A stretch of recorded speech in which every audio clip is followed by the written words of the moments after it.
Let me give you the definition of grief. You ready? I've given you this before.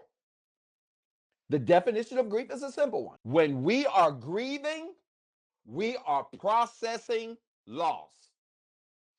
That's it. Thank you, Camille, for your support. Appreciate you. Y'all support the show like Camille. When we are grieving, record this. The definition of grief is to process loss. That's all it means to grieve. When you are grieving, you are processing loss, which is why you have the 5 stages of grief, which are 5 things you experience that help you fully process loss. Grief is not a feeling, grief per se. The manifestation of grief is a feeling. Grief in and of itself is a process. Are y'all writing this down? Grief is not a feeling. It is a process that manifests into feelings.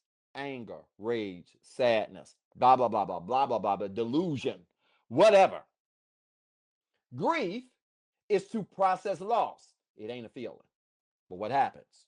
When you process the loss, you have to experience feelings, or you will experience feelings as a result of the loss you are processing.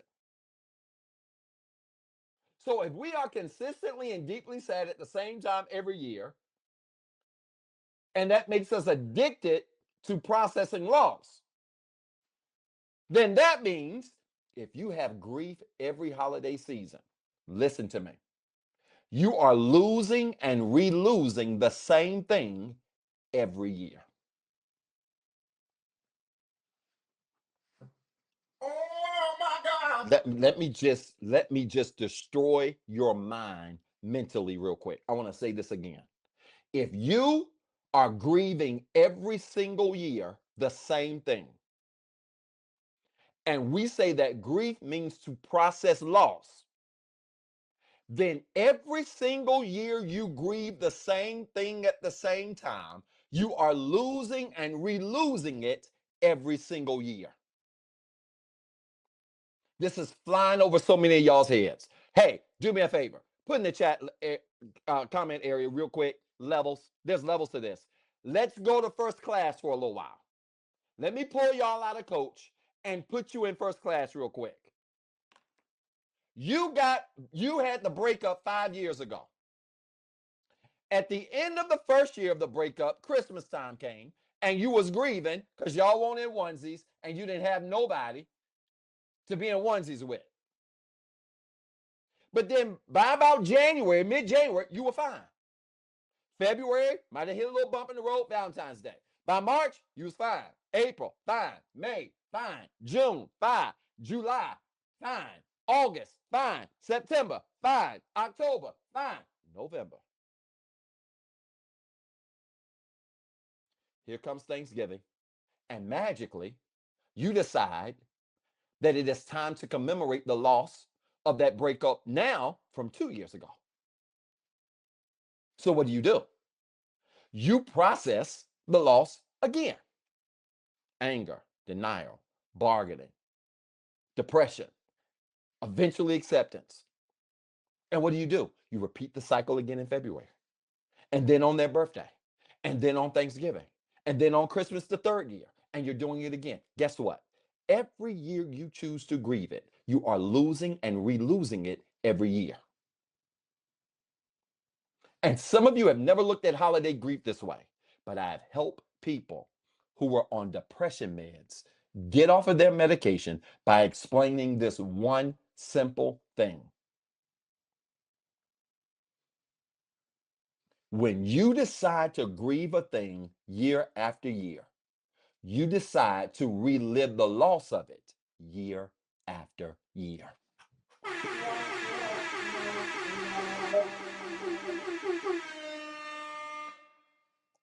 That's a salad-worthy note. It's the note of the night. When you decide to grieve a thing year after year, you are making a conscious decision to relive the loss of that thing year after year.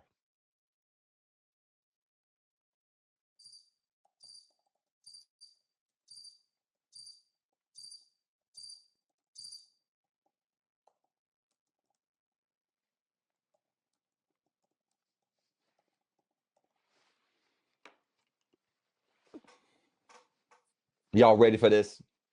Let me give you a B part to this.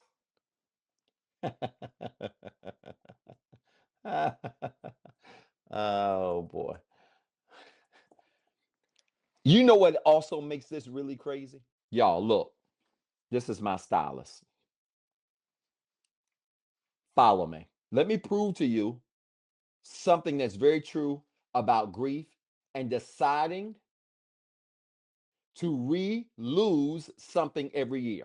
Let's just say my stylist is magically lost. Okay? I just lost my stylist. I don't know what happened to my stylist. Where is my stylist? It is October the 30th, 10:29 p.m. and I've lost my stylist. For real. No, I for real lost my stylist. I know I threw it. Y'all go with the example. I have lost my stylist. It's gone. You ready? Can I lose the stylist again if I don't have it? If I lost my stylist already, can I then turn around and lose it when I don't have it? You can't. Is this thing going? I want you to put this in the chat. You can only lose something for real one time.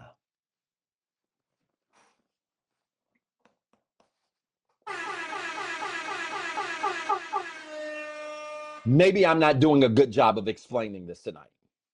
You can only lose something one time. Now, some of y'all gonna make an excuse. Nah, doc, I'm losing their birthdays and I'm losing. No, you're not. No, you're not. Because you're not together. Maybe that person is deceased and they're no longer here. You haven't lost birthdays that they're not even allowed to experience themselves. And this is where cognitive reframing comes into play. Because this idea that I'm losing years, oh my God, I'm losing every time I've been in this breakup and this person, see, I'm losing every year with them. Oh my God, I've lost 15. No, you haven't. You haven't lost 15 years with them because they ain't even had the 15 years that you claim you lost. And this, y'all, is a fundamental mindset shift that keeps many of you in therapy for 30 years. Oh my God. Some of you have been in therapy, counseling, and even coaching for 10, 15, 20 years because you have been taught that if you lose something, then the next year you've lost it again, and you've lost it again, and you're losing all these years. And that's a bald-faced lie. If I can only lose something one time, I can't lose it again if I don't have it. When you really grieve something, you grieve the loss of it. And when you accept the loss of it, it doesn't make sense to relive the loss again. Levels, y'all. This is levels. There's levels to this. And the truth is, many of you are going to be in therapy for the rest of your life because it's more comfortable for you to experience the loss every year and let the holidays manipulate you into this grief than to say, you know what? Such and such is gone. Relationship is over. I miss them. It doesn't mean I don't miss them from year to year. It doesn't mean I don't think well of them and even think of them at all. But to grieve the loss of them, I can't lose something more than once. I don't know about you. I have lost loved ones to death. I cannot imagine a time where I have to relive their death over and over and over and over and over and over again. Having memories of a person is one thing, but to relive the actuality of their death over and over again is not grieving, it is addiction. Oh my God.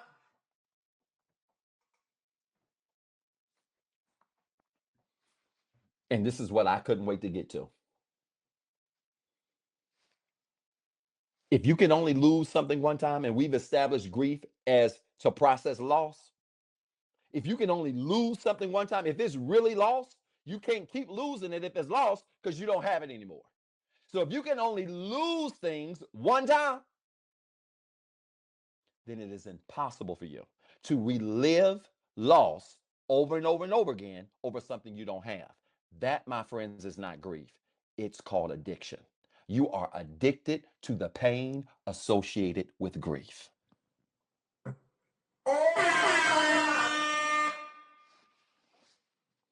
Who says visiting a grave has to be addiction?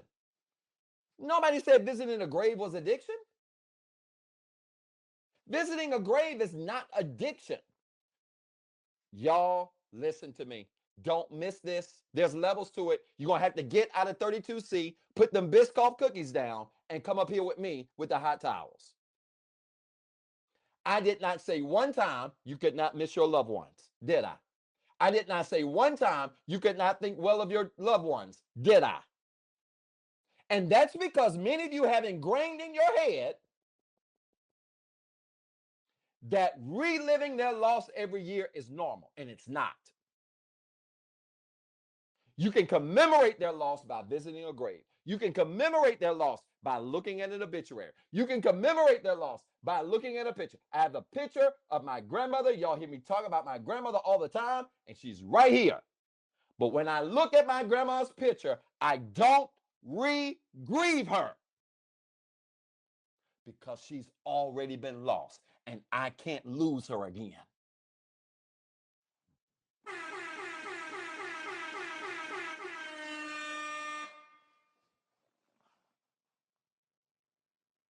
I know this is hard for some of you, but some of y'all gonna be free by the time tonight over with. Thank you, Ms. Marcy, for your support. Thank you, Ms. Robinson, for your support. We get this in death, but you know what? Y'all struggle when it comes to these relationships. Yeah, this is a masterclass. This should have been for subscribers. This is why I don't teach a lot of this stuff in general population. I ain't calling y'all prisoners, but bear with me. There's levels to this. This is what my clients get on a daily basis. There's levels. And this is going to force your mind to be stretched. You can only lose something one time. And I'm going to tell you why many of you continue to re-grieve it every year. You know why? You continue to re-grieve things every year because there's a deep down wanting. There's a desire to have it. And let me help you. Grief and desire work together to create addiction. Record it. Listen, y'all, I hope this made sense. If it did, I want you to type church in the comments with 3 R's. And then I want you to remember you've got 2 jobs. 1, be better today than what you were yesterday. And 2, don't forget what I told you.